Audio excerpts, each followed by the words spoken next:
Hi, I'm Pratim Ranjan Bose, and you are watching Podcast with Pratim, presented by Iravati Research and Communication Center, or IRCC. In this episode, we will discuss strategic motivations behind China's decision to construct high-capacity dams on rivers flowing to India. We will also discuss other border issues. I have with me Neeraj Singh Manhas. Neeraj is a subject matter expert at the Center for Joint Warfare Studies in Ministry of Defense, Government of India. He is Special Advisor for South Asia at the Parley Policy Initiative of Republic of Korea. Welcome, Neeraj. Thank you, Pratimji. Thanks for having me. Neeraj, first for the audience, a little bit of introduction to the subject. To my understanding, Tista is flowing right from Tibet. It's a small river that way. Ganga river system, so far as I know, is at least one major river, that is Koshi, which is originating in Tibet and flowing through Nepal to emerging into Ganga in Bihar, is one river that is adding to the flow. Brahmaputra and its tributaries are all originating in Tibet. Parts of them enter directly to India and others are coming through Bhutan. Does that complete the list? So it's a very interesting one. So, we need to understand one thing, like in the transboundary river system, all the major transboundary river system are actually originating from Tibet. And it has a very big role from Tibet because Tibet has a plateau which is based at an elevation of 4,500 meters above the sea level. So all the major rivers which are coming to South Asia or even to the Southeast Asia, all are coming having its source from Tibetan plateau. So likewise, you have mentioned about these three, Ganges, Tista, and Brahmaputra. Yes, you're rightly said about that. And firstly, I'll touch upon the Brahmaputra because, same as the Tibet is the source of this river, which is known as the Yarlang Tsangpo in China, Tibet. And the moment it comes down to the Indian borders, the northeastern states, the first state, it enters into, that is Arunachal Pradesh, where it is known as Siang. And the moment it comes down to Assam, it is known as the Brahmaputra. And when it flows down to Bangladesh, it termed as Jamuna. So now, with the other rivers also, with the Ganges river system also, same is the case. Its source of origin is in Tibet, and now it flows through the various states of India. Likewise, you rightly mentioned about Kosi in Nepal, and then it flows down to the UP, and then it again, connects with the Bangladesh, and then finally submerges into the Bay of Bengal Ocean. Similarly, with the Tista River system also, we have seen that its source of originally from Tibet, but in Indian context, it's the origination of this river comes from the state Sikkim, and from Sikkim itself, it takes up a huge, tributaries in terms of tributaries, then it flows down to the Bangladesh. So similarly, there are different, likewise, these are not the few of the main rivers, but apart from them also, likewise, the Indus water system and Iravati system, Ganga, Brahmaputra, Meghna basin are also such part of, sub basins which are very much important. Okay. Now, let us concentrate. The biggest one is, of course, Brahmaputra, because others are Ganga River is coming all the states, I mean, touching upon a whole lot of states, and is a huge catchment. Brahmaputra is important because, as we said, that almost all the entire source of tributaries are originating in Tibet. Number one. Number two, it is coming through the hills and landing up in Assam. So which again has a higher gradient. The river is coming down sharper. The gradient is flatter when it enters into or near the Bangladesh border. From there, it is purely plain. So the point is, and we know how destructive Brahmaputra is in Assam, right?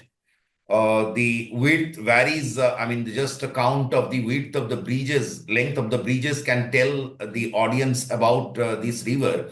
I mean, Bogeybill Bridge is 6 kilometers, 5.5 kilometers.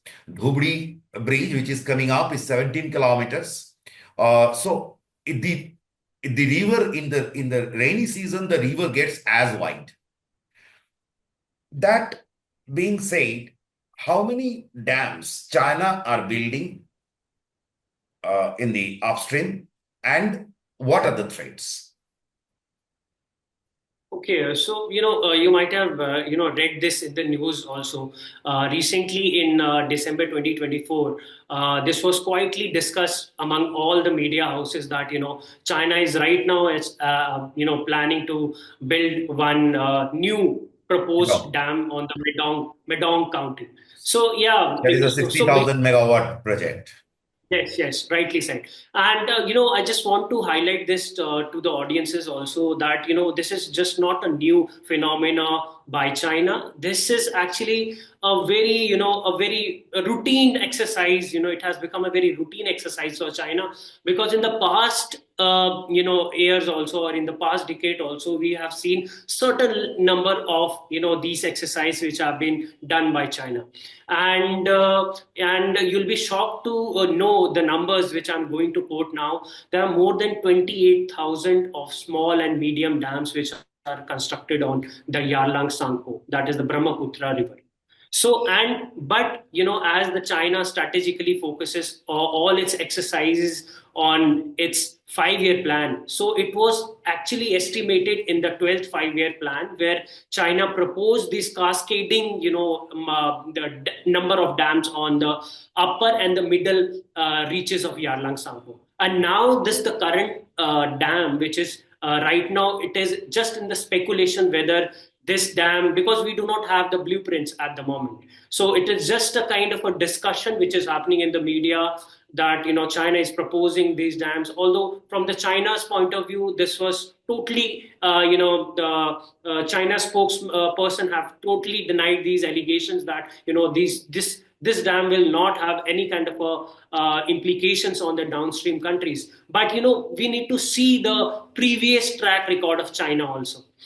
Like in the 12th 5-year plan, which was proposed in 2011 and it was ended in 2015. In that also Chinese have built series of dams.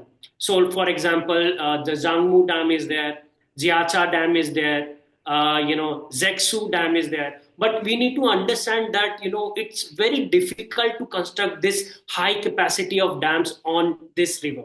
And out of these series of dam, only one dam is currently which is operational. That Zhangmu Dam, which is just with a capacity of 510 megawatt, which is currently operational. For my understanding, you said there are 28,000 small and major dams already.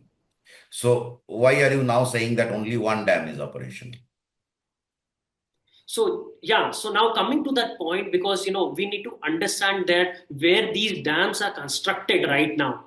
So there are technical and the logistical problems because these dams are constructed on a very, very remote places. So it becomes very, very difficult to construct dams and just to reach at that point of a time also, just to construct these dams. So it becomes very difficult, and these other remaining dams were failed in the previous 5-year projects of China. So in the current 14th 5-year plan, which is currently happening in China, and this dam, which is right now proposed to be planned on the Yarlang Sangpo, on the lower reaches of Yarlang Sangpo. So it also becomes a kind of a speculation and a kind of a debate for the other countries whether your this point will is the other dams that you are talking about are on the higher reaches. Yes, higher and the middle reaches. Right. Now, as we understand, I mean, forget about someone intentionally opening the tap. But in the case of a natural disaster, we just saw a huge earthquake in Tibet. Right. So in the case of a natural disaster, if even a smaller dam in the upper regions collapses, so the impact will be multiplied on the Right. dams in the lower regions, right? Right. So, that is one side of the vulnerability, and then it will reach in a wave into Assam and the northeast. And what are the other vulnerabilities or any other vulnerabilities that we have? Okay, so we need to understand one thing that shifting towards the renewable source of energy, which is related to the hydropower. It's a very good thing. All countries now wants to focus from a coal to a renewable source of energy, whether it is in form of water, wind, or solar energy, right? But we need to understand one thing that when we are constructing these small or medium-sized dams, or even the Three Gorges Dam, which is currently the world largest dam, which is constructed on the Yangtze River. So we need to understand one thing that dams always brings a kind of a displacement to the people, the people residing over there, and it also damages to the ecology or the biodiversity of that region. So, for example, this Three Gorges Dam, which is currently in place, this has displaced 1.2 million people in the Tibet itself. So you can well imagine it's just not about the downstream countries. Even the source of the origin of the rivers or the dam where the dams are constructed, they're also being largely impacted towards it. And just not about that, when the dams are being constructed, large number of aquatic life which is there, especially the fisheries migration, it also turns out to be very disastrous for them. Okay. So and the Now, for the moment, I'm getting out of the ecology and human tragedy debates. Let's focus on the strategic side of the story. Let's focus on the Indian responses. Uh, the basic thing is that there should not be except during rainfalls or the natural disasters, or the natural, sudden in 1 year you see higher rainfall, so something happens. So that is part of the system. This, but some man-made structure can it be used against us? Number one, in a conflict situation, right? Let's assume this way: there is a bridge on Lohit in Assam. I just forget the name, that is connecting Tinsukia to Arunachal, right? So 9 kilometer long bridge. Now, suppose this is a huge strategic, ensures the movement of military from into the Arunachal is a very large state. So it ensures movement of the military in this mid and the eastern part of Arunachal. That being so, assume there is a huge water flow coming in. Are we prepared? Are our structures prepared to withstand that? And or can it create, just disconnect the northeast or parts of northeast from us? We can't do anything. They can just open the dam and it can be taken over. Can it be so? So now, you have rightly mentioned. Now, let's shift our debate from the ecological or the man-made thing. Now, coming to the India's perspective, so it's very rightly assumed, because from India's point of view, being the lower riparian, directly from the China's point of China's stance, we need to think it very strategically. So here the point comes of China's weaponization of water. So we have Indian experts and the Indian academia, which is widely, debated and, been discussed among all the scholars, that, China has weaponized the water of Tibet. So now how it is this is happening? So the moment the water is coming from the upper riparian to the lower riparian, China has always tried to altercation the diversion of water from its south Tibet to the north, because as we know that the China's most of the population is based in the northern side.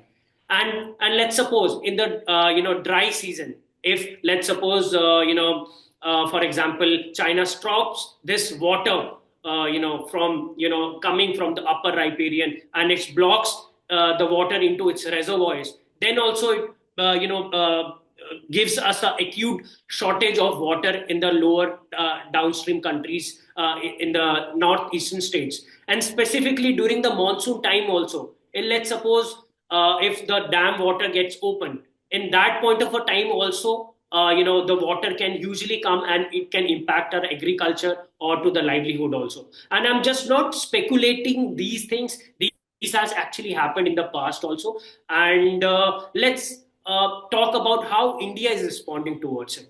Now, India's point of view is that, we also, like, if China is trying to make a few of the, construction of dams on these rivers, India also needs to, balance that power.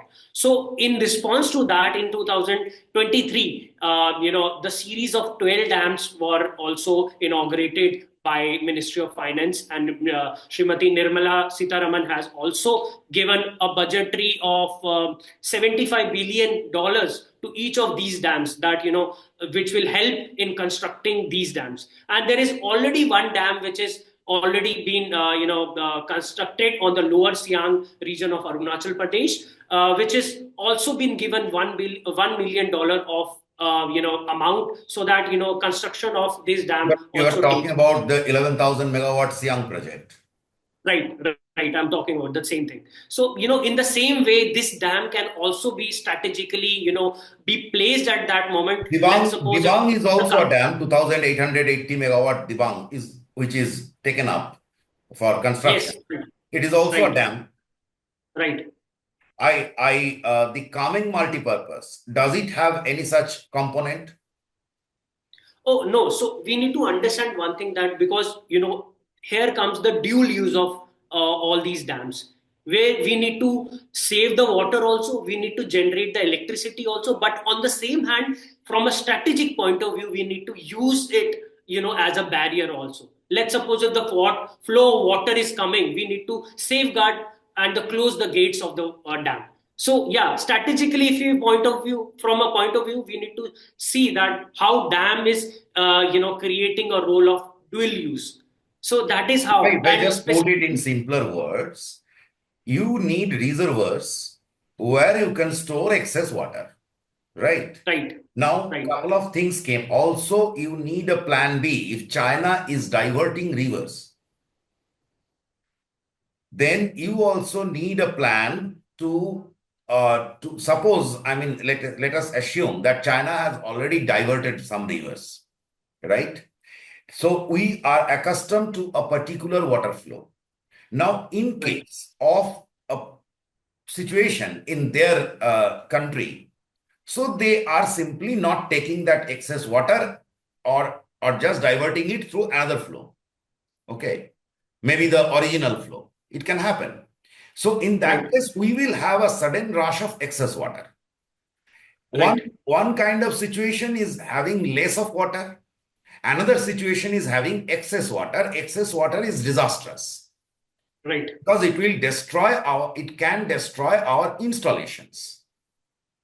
Particularly key point installations. As I mentioned, the Dhola Sadia Bridge. I was in between Assam and Arunachal, Tinsukia and Arunachal, and on this side, let us assume this Tejpur Bridge, which is connecting the western part of Arunachal, right? So it can destroy our key point installation. So that is why you need reservoirs. So one way is to build dams, or there has to be sufficient dams which can take such a huge rush of water. There were also some discussions about, or I saw something as about creating natural reservoirs, like deep, just digging some rivers or some portions of the river deep, and so that it can act as a reservoir. Is that so? First of all, just want to clarify this point of China. Let's suppose, in China, there is no problem of having they are deprived of water, or there is no water. The yellow Yangtze River itself can fulfill their needs. But the problem in China is the quality of water. So Yes. that is why this is also one of a very big reason where they are focusing of diverting the water. And it can also be termed in terms of India's point of view as a weaponization of water. So both in terms of having, releasing a lot of water or not even giving a single drop of water. And we don't have So now, any agreement on water use, water sharing. so we need to understand when we talk about China and India, it's a very special and unique case in itself, because China shares 6 transboundary river basin with its neighboring state. But when it comes to India and China, both India and China are sharing 3 river basin. First one is the Ganga, Brahmaputra, Meghna basin. Second one is the Indus water basin. Third one is the Iravati basin system. So specifically, if you see these of the 3 river basin, we do not have any kind of a formal water treaty, like in, which we call it as a customary law. For example, the Water Convention of 1997. Unlike that, both the parties, both the countries are not even a signatory of that. Like in terms of the water treaties which we have even signed with the Bangladesh, like the Ganges water system water treaty, which was signed between India and Bangladesh in 1996. And similarly, we also have a joint water commission between India and Bangladesh, which was signed in 1978. But these kind of again, the water treaty form we do not have. Now coming to the point of soft laws. Here is a question. Here is a quick question. If Yes. if India doesn't have any water treaty with China, how can it have water treaty with the lower riparian state, Bangladesh? Or should it have? Okay. Should therefore it be a case against signing any more water sharing treaties with Bangladesh, as long as the upper riparian country is not participating into it? Okay, so let me just finish up this point, because now coming to the soft laws. Now, soft laws can also be determined as they are binding in nature or they are non-binding in nature. So in that category, MOUs are signed, Memorandum of Understanding. So similarly, India and China both decided that they will sign a series of MOUs. And they are signed on Brahmaputra, which was initiated after an expert level mechanism, which was started after 2002. And similarly, on 5 years of each gap, they have been renewed on the yearly basis. Similarly, on the Satluj River also, this has been signed, and the data sharing, the real-time data has been shared by the China. Now, here the point of contention comes when in 2023, both the MOUs get expired, and as we do not have any kind of a joint or river commission or any no negotiation talks between India and China. So this is still a kind of a question mark whether we are going to talk about this or not. Although, in the similar fashion, when recently Foreign Minister S.J. Shankar and the Foreign Minister of China, they met recently on the, special representative meeting, where they have discussed that, in the coming time, they are also going to work on these issues, because they have also talked about that they are going to resume the Kailash Mansarovar Yatra. There will be a direct flight from New Delhi to Beijing. So similarly, on the same fashion, Neeraj, I mean, putting the direct flight between capitals is a very trivial issue. It was stopped because of the Galwan situation. But the bigger issue, let us focus on that. India and China will continue to be geopolitical rivals. Unfortunately, right. they are neighbors, sharing a very long border and sharing huge, as you said, the rivers are coming. Now we are in a situation, and the Galwan Valley itself has shown the vulnerability. Arunachal, China is still maintaining Arunachal as South Tibet in their maps. So all said and done, the situation is very clear. One of the largest river system passing through India's northeast, which is connected to the mainland by barely 1 or 2%, 1% land area, right? So basically a 20-30 kilometer wide strip, Siliguri corridor is connecting that. So the issue is very clear. What kind of, number one is what kind of impact that we can expect, and how we are preparing for that. So you have already explained that. Second is what kind of support we can expect from Bhutan, maybe in terms of observations and monitoring of things. You can tell me. And third is, as I said, that whether if you don't know what is happening, if someone else is doing whatever he wants, then and you are responding to that situation, then how come there is question of further water sharing treaties? I'm just explain this last. So, I was touching upon this Galwan issue because I was about to connect this with the water tensions. So, in 2024, one of my paper came into with the Springer Nature publication, where we have highlighted that how the border tensions are interconnected with the water tensions of China. So there also, because there is a similarity, and this is a kind of a pattern which has also been seen, that the moment the bilateral relation between the countries are very good, the water relation itself gets a very good, emphasis. The real-time data has been shared in a very good way. Similarly, in the 2017, when the Doklam issue happened, Doklam border standoff between India and China, we have seen a similar kind of a exercise by China. They stopped the water sharing data with India, giving a very vague reason. But similarly, on the lower riparian state, that the Bangladesh was given a data. And similarly, in 2020, when the Galwan Valley happened, the river, this MOU got expired in 2023, and there were no negotiation talk. That is why my point of highlighting that how the border relations between both the countries are also interconnected with that. Now, coming to the point of Bhutan. So, we need to understand one thing, that, being, the Ganges, Brahmaputra and Meghna basin, it's been shared by 4 countries: India, Bangladesh, Nepal, and Bhutan. So, this can also be a very good opportunity where the challenges can also turn into the opportunity. So now when I say this, I mean that, Bhutan as a country which has a very cordial relation with India, and specifically we have signed MOUs with them on terms of creating, renewable hydroelectricity projects with them. So in terms of that also, we can try and come up with some joint flood forecasting projects which have been very useful in this specifically river basin. And second, is it in place, or you are proposing it?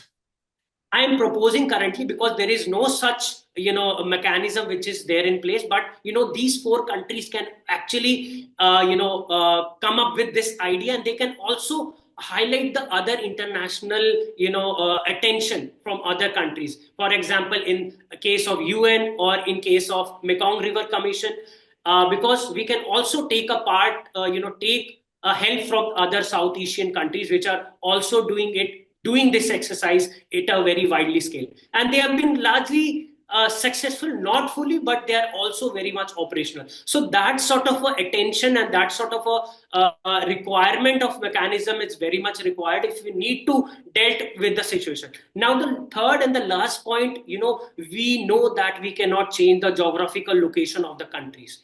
The countries which are lower riparian will always remain lower riparian. China, we cannot place or shift the place of China. But according to the data, according to the data, India is still not disadvantaged of this situation. So I'll tell you one reason of it, because according to the data, the amount of annual outflow which comes from the Yarlang Sampo. Thank you, Neeraj. Thanks for coming. Thank you so much, Pratim.